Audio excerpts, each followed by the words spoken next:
আল্লাহর ভালোবাসা আমরা চাই না ভাই? আল্লাহ বলছেন কুল ইন কুনতুম তুহিব্বুনাল্লাহ, যদি তারা আমি আল্লাহকে ভালোবাসতে চাই ফাত্তাবিউনি, তাহলে যেন জীবনের প্রতিটা কর্মক্ষেত্রে আপনি বিশ্বনবীকে অনুসরণ করে। বলেন সুবহানাল্লাহ। তাহলে আল্লাহকে পাইতে হলে কারে মানতে হবে? রসুলকে। কথা বলছে না, কারে মানতে হবে? রসুলের ভালোবাসা, রসুলের অনুসরণ ছাড়া আল্লাহর ভালোবাসা পাওয়া যাবে?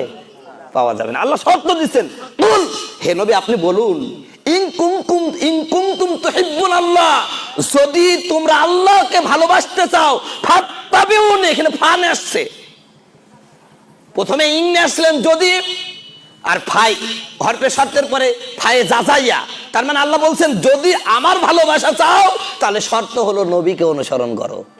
কার অনুসরণ করবেন?